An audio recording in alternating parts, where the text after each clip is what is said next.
இன்றைக்கி இந்த உலகத்தில் நம்ம பயன்படுத்திக்கிட்டு இருக்கிற பல பொருட்கள் இன்டென்ஷனாக இதை கண்டுபிடிக்கணும்னு சொல்லி கண்டுபிடிச்சது கிடையாது. அவங்க ஒரு விஷயத்தை கண்டுபிடிக்க முயற்சி பண்ணும்போது அந்த எக்ஸ்பிரிமெண்ட் ஃபெயிலியர் ஆனதுனால அதில் கிடைச்ச ரிசல்ட்டை தான் ப்ராடக்டாக கன்வெர்ட் பண்ணியிருக்காங்க. அந்த ப்ராடக்ட் தான் இன்றைக்கி நமக்கு ரொம்பவே யூஸ்ஃபுல்லாக இருந்துக்கிட்டு இருக்கு. ஆக்சிடென்டலாக உருவானது தான். அதாவது ஒரு பழமொழி சொல்லுவாங்கள்ல, பிள்ளையார் பிடிக்க போய் குரங்கா வந்துச்சு அப்படின்னு சொல்லிட்டு, அந்த மாதிரி.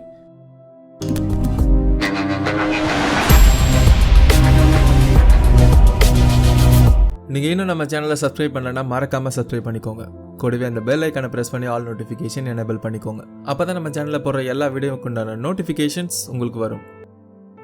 இந்த கொக்கோ கோலா இருக்கு இல்லையா, கூல்ட்ரிங்க்ஸ், இந்த கம்பெனியோட ஒரு வருஷத்து லாபம் எவ்வளோ இருக்குன்னு நினைக்கிறீங்க? 27 லட்சம் கோடி ரூபா. இவ்வளோ லாபம் கொடுக்குற இந்த கூல்ட்ரிங்க்ஸ் அவங்க பயங்கரமாக ஸ்பெண்ட் பண்ணி இந்த மாதிரி சூப்பரான ஒரு கூல்ட்ரிங்க்ஸ் உருவாக்கணும்னு சொல்லி முயற்சி பண்ணி கண்டுபிடிச்சது கிடையாது. 1800களில் ஜான் பெம்பர்டன் அப்படிங்கிறவர் இந்த ஃபார்மசிஸ்டாக இருந்தார். அதாவது இந்த மருந்து செய்கிற வேலை பார்த்துக்கிட்டு இருந்தார். அவர் ஒரு நாள் இந்த தலைவலிக்கு நம்ம ஒரு மருந்து கண்டுபிடிக்கணும் அப்படின்னு சொல்லிட்டு ஒரு மருந்தை கண்டுபிடிச்சார். அந்த மருந்தோட ஃபார்முலா அப்படிங்கிறது ரொம்பவே சிம்பிள் தான். இந்த கோகோவோட லீஃப் இருக்கு இல்லையா, அந்த இலைகளை எடுத்துக்கிட்டு இந்த கோலாவோடைய சீட்ஸ் இருக்கு இல்லையா, அந்த விதைகள், இது ரெண்டுத்தையும் மிக்ஸ் பண்ணி ஒரு சிரப் ஒன்று ரெடி பண்ணார் இந்த தலைவலிக்காக. ஆக்சுவலி இந்த சிரப் இருக்கு இல்லையா, இது ரொம்பவே கான்சன்ட்ரேட்டடாக இருக்கும். இதில் தண்ணி கலந்து டைலூட் பண்ணி தான் இதை குடிக்கணும். இந்த சிரப்பை விற்கிற கடைக்காரர் என்ன பண்ணார், ஒரு நாள் இந்த சிரப்பில் தண்ணி கலக்கிறதுக்கு பதிலாக சோடாவை கலந்துட்டார். அப்புறம் என்னாச்சு, கொக்கோ கோலா உருவாச்சு. இந்த டேஸ்ட் எல்லாருக்குமே ரொம்ப பிடிக்க போயிட்டு எல்லாருமே இதை அடிக்கடி வாங்கி குடிக்க ஆரம்பிச்சு தான் இது ஒரு கூல்ட்ரிங்காக கன்வெர்ட் ஆகி கொக்கோ கோலா அப்படிங்கிற ஒரு கம்பெனியை உருவாச்சு. அந்த கடைக்காரர் அன்றைக்கி பண்ண தப்பு தான், தண்ணிக்கு பதிலாக சோடாவை கலந்தது தான் கொக்கோ கோலா அப்படிங்கிற இவ்வளோ பெரிய கம்பெனி உருவாகிறதுக்கு காரணமாக இருந்தது. ஒரு வருஷத்துக்கு 27 லட்சம் கோடி ரூபாய் லாபம் கொடுக்குது அவர் செஞ்ச அந்த ஒரு தப்பு. இன்றைக்கி நம்ம பயன்படுத்திக்கிட்டு இருக்கிற இந்த தீப்பெட்டி இருக்கு இல்லையா, இதுவும் ஒரு ஆக்சிடென்டலாக உருவான ஒரு விஷயந்தான். இதை கண்டுபிடிச்சி தான் ஒரு மருந்து செய்கிற ஃபார்மசிஸ்ட் தான். அவர் வழக்கமாக அந்த மருந்து செய்யும் போது அந்த மிக்சர் இருக்கு இல்லையா, அந்த கெமிக்கல்ஸ் எல்லாத்தையுமே ஒரு உட்டன் ஸ்டிக்கை வச்சு தான் மிக்ஸ் பண்ணிக்கிட்டு இருப்பார். ஒரு நாள் அந்த மாதிரி அந்த ஸ்டார்ச்சு, சல்ஃபேட், புரோட்டானிக் குளோரைடு, இந்த மாதிரி ஒரு காம்பினேஷனான கெமிக்கல்ஸை வந்து அவர் மிக்ஸ் பண்ணியிருக்காரு. மிக்ஸ் பண்ணிவிட்டு எப்போயுமே அந்த குச்சி கழுவி வச்சுருவார். அன்றைக்கி கழுவாமலே வச்சுட்டார். ஸோ அந்த குச்சி நல்லா காஞ்சி போயிடுச்சு. அதோட எஜ்ஜில் கொஞ்சம் மருந்து ஒட்டிக்கிட்டு இருந்திருக்கு. அந்த மருந்தோடு சேர்த்து அந்த குச்சி காஞ்சி போயிடுச்சு. ஸோ அடுத்த நாள் வந்து அந்த குச்சியை க்ளீன் பண்ணுறதுக்காக அந்த குச்சியில் ரொம்ப ஸ்ட்ராங்காக இருந்ததுனால தரையில் வச்சு அந்த குச்சி தேய்ச்சிருக்காரு. அப்போ ஸ்பார்க் ஆகிட்டு அந்த குச்சி எரிய ஆரம்பிச்சிருக்கு. நாம் என்ன பண்ணுவோம், ஐயோ குச்சி எரிஞ்சிருச்சு அப்படின்னு சொல்லிட்டு 10 பேர்கிட்ட சொல்லி விட்டுருவோம்.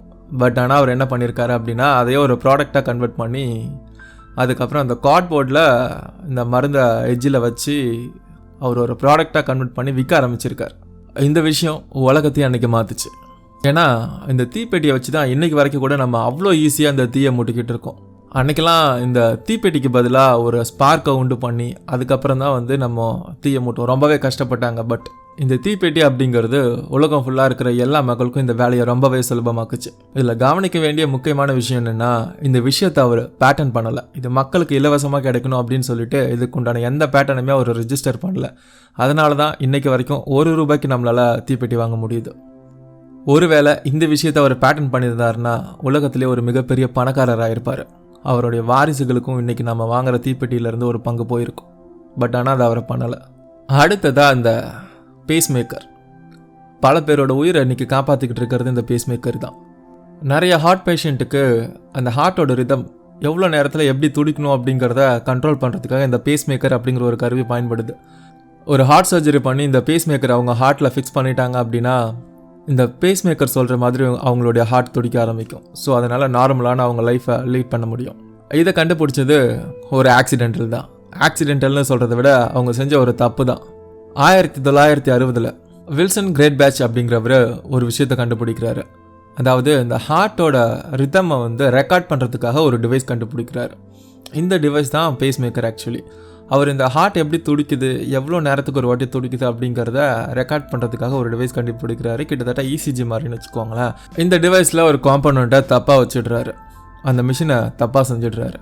இந்த மிஷின் என்ன பண்ணுதுன்னா, ஹார்ட்டோட ரிதம்மை வந்து இது ரெக்கார்ட் பண்ணுறதுக்கு பதிலாக இதிலேருந்து எமிட் ஆகிற சிக்னலுக்கு தகுந்த மாதிரி ஹார்ட் ரியாக்ட் ஆக ஆரம்பிச்சிருது. இதை பார்த்தா இவர் என்ன பண்ணாருன்னா, சூப்பர், இதை வச்சு நம்ம ஹார்ட்டையே கண்ட்ரோல் பண்ணலாம் போல இருக்கே அப்படின்னு சொல்லிட்டு அந்த மிஷினை மாடிஃபை பண்ணி ப்ராப்பராக ஹார்ட்டில் இம்ப்ளான்ட் பண்ணுற மாதிரி ரெடி பண்ணார். ஸோ அப்படி உருவானது தான் இந்த பேஸ்மேக்கர் அப்படிங்கிறது. இவங்க எல்லாம் எப்படி இவ்வளோ சக்ஸஸ்ஃபுல்லாக இந்த மாதிரி உருவாக்குனாங்கன்னா அவங்க செஞ்ச விஷயத்தில் நடந்த தப்பை எப்படி சரி பண்ணலாம், அந்த தப்பை எப்படி சரியாக பயன்படுத்தலாம் அப்படின்னு யோசிக்க ஆரம்பித்தாங்க. அதுதான் ரொம்பவே முக்கியமான விஷயம். ஏன்னா இன்றைக்கி நம்ம பயன்படுத்திக்கிட்டு இருக்கிற பல பொருட்கள் இந்த மாதிரி அவங்க செஞ்ச தப்புலேருந்து உருவானது தான், ஆக்சிடென்டலாக உருவானது தான். பிங்க் கலராக இருக்கட்டும், மைக்ரோவேவ் ஓவனாக இருக்கட்டும், எக்ஸ்ரே மிஷின், இந்த மாதிரி நிறைய விஷயங்கள் இருக்குது. ஏன் இன்றைக்கி கொரோனாவுக்கு போகிற வேக்சினேஷன் இருக்கு இல்லையா, இந்த தடுப்பூசி வேக்சினேஷன் அப்படிங்கிற ஒரு விஷயத்தை கண்டுபிடிச்சதே ஒரு விபத்தில் தான், ஆக்சிடென்டலாக தான். இந்த வீடியோ இதோட முடியல, இதனுடைய பார்ட்டும் இருக்குது. அதனுடைய லிங்க்கை என்கார்ட்லேயும் டிஸ்கிரிப்ஷனில் கொடுக்குறேன், மறக்காமல் செக் பண்ணி பாருங்கள்.